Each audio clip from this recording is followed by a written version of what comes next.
So in the last video, we went through the very first Metal Gear game ever made created by Hideo Kojima. But before we move on to the Metal Gear Solid games, we have to go over the sequel to said original game, Metal Gear 2 Solid Snake for the MSX2. Trust me guys, this will make reviewing the later games much easier to do, and will also give you a better understanding as to what's going on.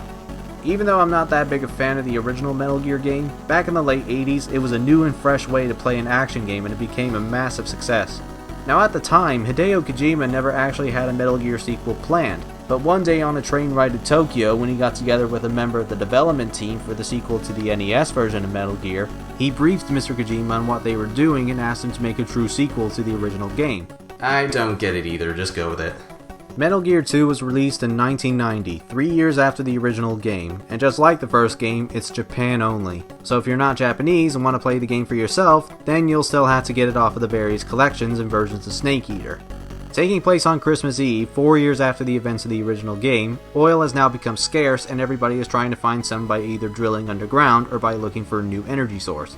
Enter Czech scientist Dr. Keo Marv, who has successfully created a new form of plant called Oilix that will coincidentally produce a new kind of fuel with little to no effort. However, on his way to an American scientific conference, Dr. Marv gets kidnapped by agents of a new base under the name Zanzibar Land. The leader of Zanzibar Land plans to use the Oilix to control the supply of oil and nuclear warheads. Once again, Foxhound sends out Snake to Zanzibar Land and to rescue Dr. Marv, as well as stopping whatever's going on in the base, with the new commander being Colonel Roy Campbell, who we'll be seeing a lot more in the later games. The gameplay is very similar to the first one, except now the enemies have a slightly wider field of vision, Snake can now crawl through narrow spaces and air ducts, the obvious enhanced graphics, knocking on walls to distract guards, and the most important addition being the radar. The radar simply gives you a little bit of an idea as to where enemies might be in the next screen, as well as being this game's mini-map and showing you where mines are when you equip the mine detector.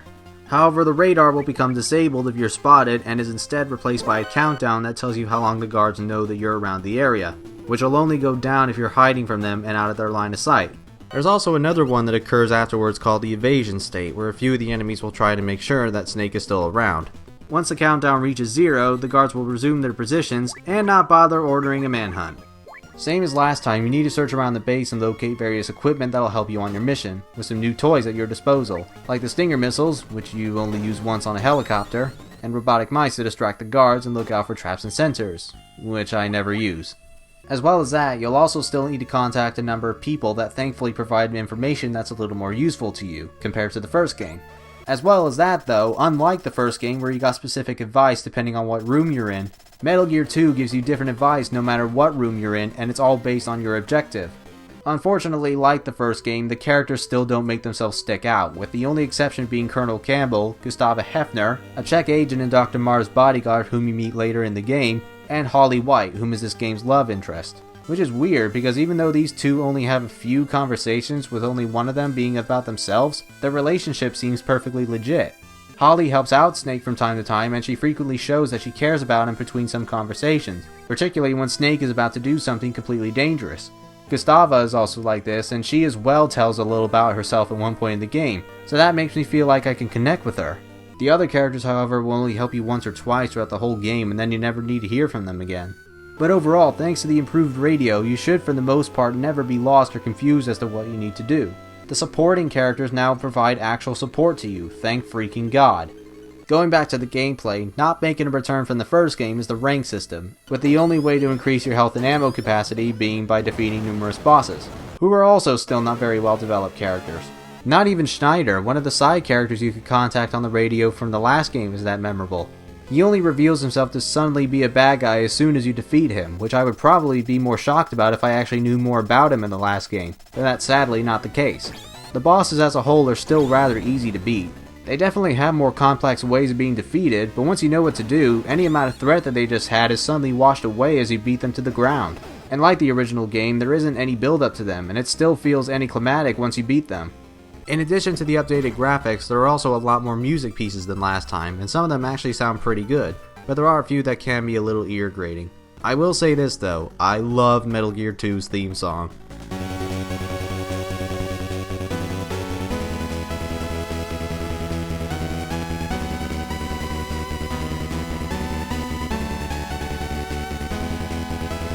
The puzzles in this game aren't exactly puzzles anymore, but more or less a problem you'll face from time to time. because all you really need to do to solve it is contact somebody on the radio who will hopefully tell you what you need to know, and then perform the task at hand.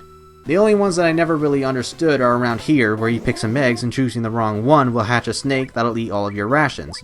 And the only way to get rid of it is to press a button to select the owl as soon as the snake goes over it, otherwise it won't work. And then there's this part where you need to wait for the wind to go in a certain direction for your hand glider to go across. Using gas grenades will help you give a good idea, but every time I throw one, it always seems to point south. But when I gave up and tried flying across this large gap, it managed to work anyway. What did I do differently? I'm very confused right now. There's also this one really boring puzzle where you have to follow this guy in a green beret that'll lead you through this maze of a forest. And if you get caught, you have to start the whole thing all over again. Not only does it take a long time to get through, but this has got to be the most paranoid guard I've ever seen. He has to turn around at almost every corner, so very quickly you need to find a hiding spot as well as having to keep up with him. This puzzle's really annoying too, where you have to cross this swamp and keep going in every possible direction you can without falling into the deep end. This part is just simply a guessing game and it's extremely tedious and makes my head hurt. But the uttermost backwards ass puzzle in the game is where the colonel asks you to switch to a different frequency to prevent the enemy from tuning in, where his only clue is to look in the MSX manual and either look for a picture or decipher secret tap codes, which if you're playing the PlayStation and Xbox versions of the game, you're pretty much stuck because the other versions of the game don't have any ways of showing you what the codes could possibly be. And then they do this again where you come to an empty room and somebody on the other side of a wall is using Morse code to call for help, which then turns out to be Dr. Madnar from the first game, who claims that he's been kidnapped again and has been forced to create a new and improved Metal Gear for Zanzibar Land. The worst thing that Metal Gear 2 is going for it though is the insane amount of backtracking. I'm not kidding, it's actually worse than the first game. There's a lot of traveling between different buildings, which means that you're going to be seeing the same room with the same number of guards over and over again, which by the time I got close to finishing the game, I couldn't give a damn anymore and just didn't bother hiding from the guards if I got caught. But let's screw the player even more near the end of the game. Let's make them go to an unclear hotspot to melt a brooch, then take it to a cool area to freeze, where the brooch suddenly becomes a key to use to get to the final areas of the game. Oh sure, the characters do tell you what to do in this part, but if you didn't come across these two areas before getting here, then you're going to be running around for hours only to slap yourself in the face for going past them in the first place. Okay, I've moaned and complained enough, time to move on with the story. Like I said earlier, Dr. Madnar informs you that there's a new Metal Gear somewhere in the base, called Metal Gear D, with Big Boss having survived his encounter with Snake from the last game. Eventually, Snake does manage to contact Dr. Marv, but unfortunately he's only able to speak Czechoslovakian. So Snake has to meet up with Gustava to translate, but she's dressed in the enemy's clothing, so Snake has to follow her into a girl's bathroom as apparently there aren't any female soldiers in Zanzibar Land. So why would there be a woman's bathroom installed? After Snake and Gustava come across Dr. Madnar, the three of them make their way to the next building where Dr. Marv is. However, while crossing the bridge to the next building, Gustava sadly gets hit by a missile and Dr. Madnar is kidnapped again by who else but Metal Gear D, which turns out is now being piloted by Grey Fox from the last game. Oh yeah, Kojima completely forgot about him after you rescued him. I guess that's probably why he's now become the villain. Hey, I'd probably be pissed off too if I didn't have enough screen time. So after using the glider to get to the next building and exploring for a bit, Snake eventually makes it to Dr. Marv's cell, only to find out that he's too late as Dr. Marv has been murdered, with Dr. Madnar strangely being in the same room. He tells Snake that while Dr. Marv may be dead, he still managed to keep the plans for Oilix on an MSX cartridge made by Konami. Not long after, though, Holly tunes in to inform us that they've looked into Dr. Marv's murder and that he seemed to have died in the hands of Dr. Madnar. Fancy that. He did this because apparently after the events of the original game, he was shunned from the scientific community and thus he wanted revenge by creating Metal Gear D and retrieving Oilix. Which then leads to us having to gun Dr. Madnar down as he tries to strangle Snake. Wow, he's really mad at me for letting him and Ellen die in the fiery explosion in the last game. You gotta let that go, man.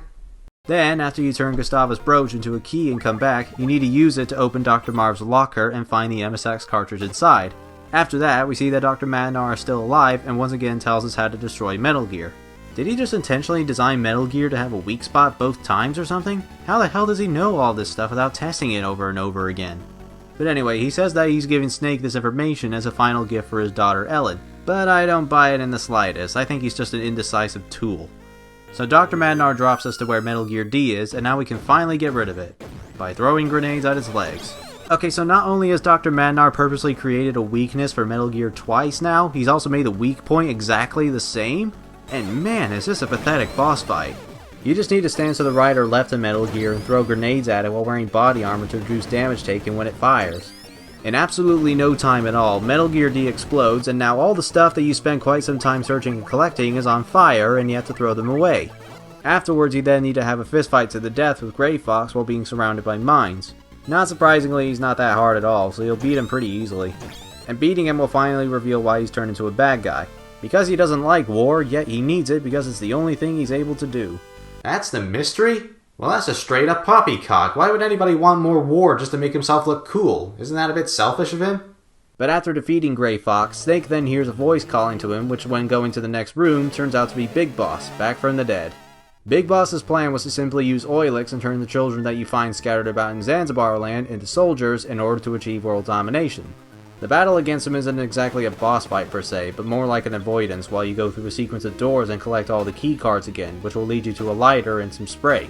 All while trying to be careful of, oh god damn it, that! Acid pools, which you can only get rid of by walking over them with certain rations equipped.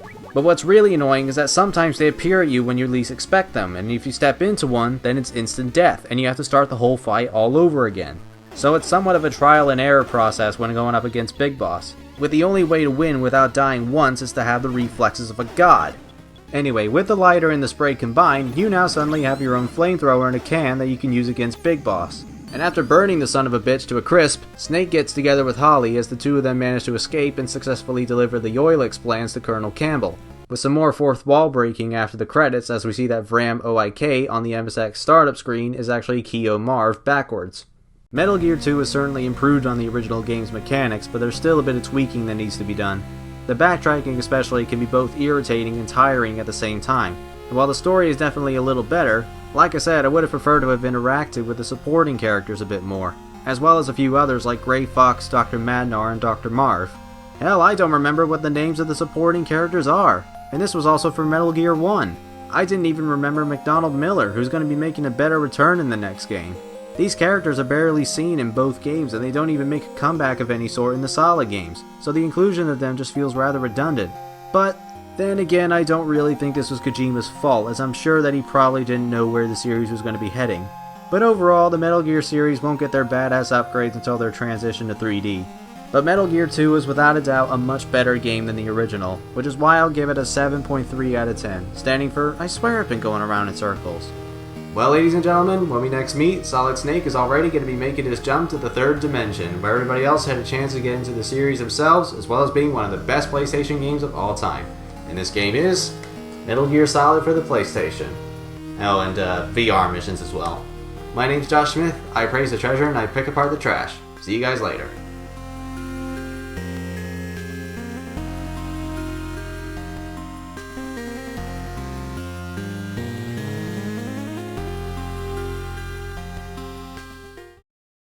What is up with the original portrait for Snake? He looks like he doesn't know what he's doing. And the Colonel looks like Kevin Spacey. That's just weird.